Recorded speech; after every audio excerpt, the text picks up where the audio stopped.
Standing here with veteran Stinger driver, the number 2, Gary Reardon. How many years have you been out here racing? Well, you know, this is my 10th season. Started out back in 2011 as a Hornet driver, and then got the itch to go Stinger racing the next season. So this is my 9th season of Stinger 8 racing.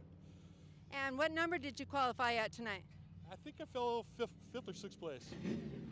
And what do you expect for the road conditions out there in this sunny day? The track is hot and it's slick.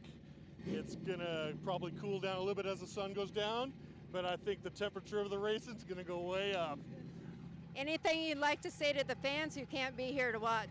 Well, you know, it's a great sunny day. Hopefully everybody's got their DVR set and they can record it for the Sunday night episodes. And thanks to CW11 for giving us the opportunity to show our racing talents out here at the Evergreen Speedway.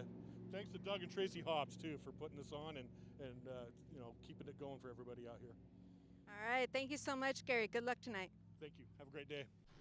All right, Gary Reardon, one of the good guys. We've got 50 laps coming up, a $200 bonus to the winner of this one. And we want to thank James Conley of the Northwest Figure 8 Group, Laura Adams of Wellness Solutions Massage, and Angie Dietz Woolery, and Kayla Kandow of Two Girls and the Leaf CBD.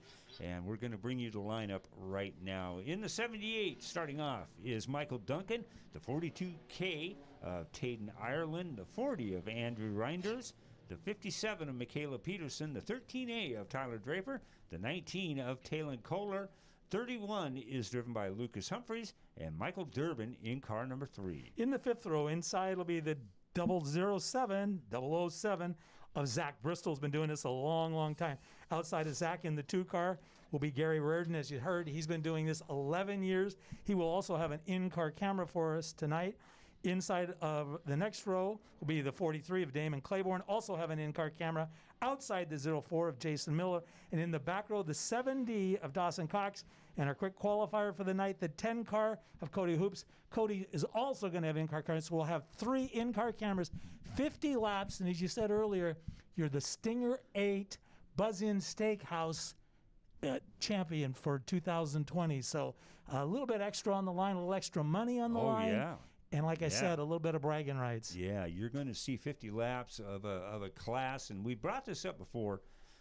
When they introduced the Hornet division to Evergreen Speedway, probably close to about 20 years ago now, the first thing out of those guys' mouths is, when can we put these things on the figure 8? It took a while, but they finally did. And it's been an exciting class. And you can see where they start right down there. You see that big white line going across? That's where our flagman John Peterson is standing. Steve Dunn should be in the flagging position down at the turns 1 and 2. They are just coming out of turn number 2 right now. Kind of weird how it works out. Well, we got a second. We've got 50 laps to go. Want to mention to you, this segment is brought to you by Budweiser and Bud Light Seltzer. Unquestionably good. Black cherry, lemon lime, strawberry, and mango. Refreshing Bud Light Seltzer has less than 2 carbs and is your perfect summer refreshment. One thing that's important to note, Tom, not a car that we're going to see tonight has got 2 carbs. Well, you know, and this figure 8 racing is very, very addictive. As Gary Reardon said, you know, he came out, ran 1 year of the Hornet and went, no, I can do this Stinger 8 stuff. That's way more fun. Yeah. You know, you got to blast through that intersection. You got to remember, you're racing the car in front of you. You're trying to see what your car is doing, watching the gauges, and you got to, out of the corner of your eye, make a check to the left as you come out of the south end to make sure that somebody's not going to blast you in the door. So, and this kind of racing lends itself to rubbing is racing, a little scratching, a little sniffing. If you're not willing to do that, this is probably not your class. You know, I'm glad that we're showing the 007 car there of Zach Bristol. You and I both know Zach Bristol really, really well. And if there was ever, and I know I might get some heat for this, but Zach Bristol is the prototype racer for a place like Evergreen Speedway, for the simple fact that if he races when he can afford to, he doesn't go off the deep end trying to get his car out there. Absolutely has such a passion for it, as his whole family does. And this is a family deal. His sister Nikki has run in the street stock division out here forever. Grandpa ran out here. Yep. And they are such neat people to have be a part of this. So good to see Zach Bristol in the 007 But out there. why does Zach run a figure eight car? Because that guy is probably one of the most calm, easygoing, never seems to get too excited type guys. And you'd think this would lend itself to, if I wreck it, I wreck it. You know, type well, thing. he knows how to fix it. Taden too, Ireland, though, she's just out front having a great run, followed by Talon Kohler, and Michaela Peterson. Yep, Michael Durbin in that 4th spot. Andrew Reinders in round out the top 5. Gary Reardon in the 6th spot. Zach Bristol, who we talked about in the 007, still in this. Cody Hoops and Dawson Cox and Jason Miller rounding out the field. But I think it's important to know, too, Cody Hoops and Dawson Cox definitely they're not going to be satisfied with staying in that position. They both know, and all these people do, that there's a lot of extra laps in this one. They're used to running a 30-lap main event. Tonight we throw 20 more at them. So a lot of times they can plot out some strategy. And it's allowing to be maybe just a little bit more patient than you would normally see. You know, a guy like Dawson Cox knows one thing. Put that right pedal down and let's make this thing happen. That's exactly Whether right. he's driving a Stinger 8 or he's driving his Pro late model car, which we'll see him in next week. But with 50 laps and only 9 of them coming down to finish, going into lap 10 here in a second, he's got time to go through there and not ruin the equipment early on.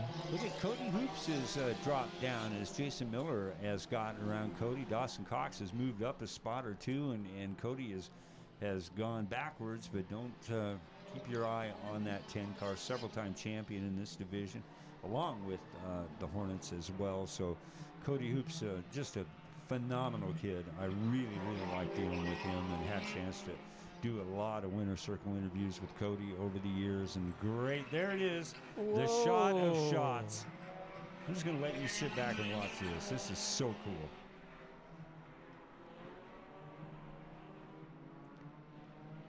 And thread the needle. That's it. That's how it's done.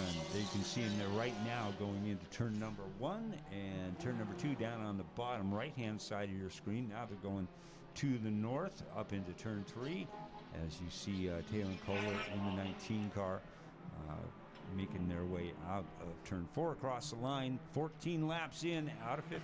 You know, Steve, it's been described many times as like heading down a side street towards Highway 99. When you get to Highway 99, the light's red. Do you just run it and try and weave your way through, or do you have to lift and stop? And these guys are pretty darn good about not stopping.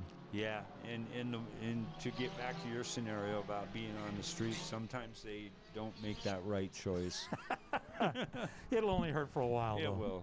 All right, there he is right on the middle of your screen right now, the 7D of Dawson Cox. Looking how, probably what we're talking about him maybe 3 laps ago, is look at their leader, Talon Kohler, with definitely a bumper cover of some nature hanging off the back of it. Try and shake that thing off. There you see the 3 car, Michael Durbin, on the inside of the 57 of Michaela Peterson. Nice job on your vinyl there, Michaela. That car looks sharp. Yeah, you're right. And I mean, these guys are doing a great job of weaving through that intersection. And if they stay green for a while, we're going to see a lot more intersection action. So let's put that yellow flag back in somebody's pocket. We don't want to see it.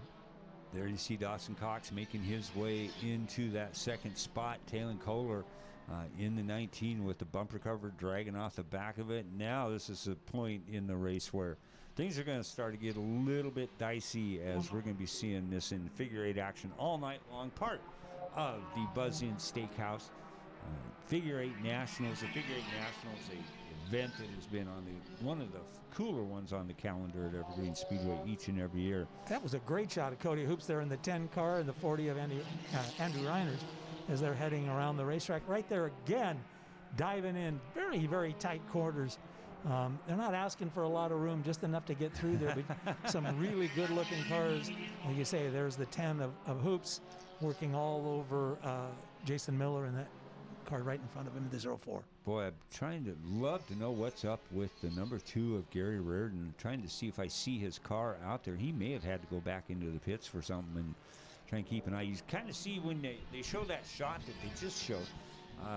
from turns 1 and 2, looking back towards the pits. That's where they come in. You see that big wide gap there that will be off to the left of your screen. We'll try and point it out better as they come out. Yeah, see it right there at where the entrance is to the track.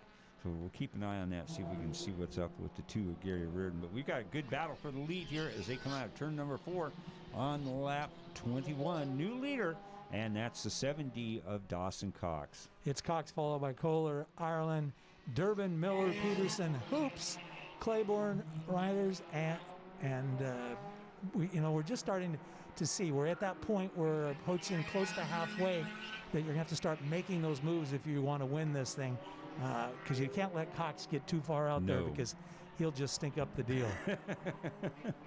There's a good shot of Cody Hoops in the number 10 car as he has kind of pretty much stayed in that spot as he just got around Michaela Peterson. So put Cody up in the 6th spot. Michael Durbin ahead of him in the 3. The next one that Cody's going to try and pick off. But boy, Dawson Cox, once he got that lead, look at how far he's got to be, at least 10 to 12 car lengths ahead as he comes out of turn number 2, well placed through the intersection. Let's go inside. He's back on the track, the 2 of Gary Reardon. Some great in-car footage as they go into the right-hand corner. Comes out of this, he's going to have to do a quick glance to his left. There's a car right there. Times it, doesn't want to hit that bumper cover.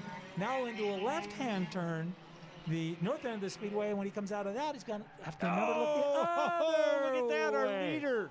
We didn't. Oh, whoa, and they're still threading through there. Oh, man, the 57 car is stuck, but good. Thanks to get that. Let's get that back underway. Look at that. Just a little knock on that left front. And as we go back inside, there's how it happened on Damon Claiborne's end. Oh, man, I thought you said you were going to stop. Sometimes they will signal each other. Most of the time, you just kind of got to figure it out on your own. And obviously, that time it didn't work out as well.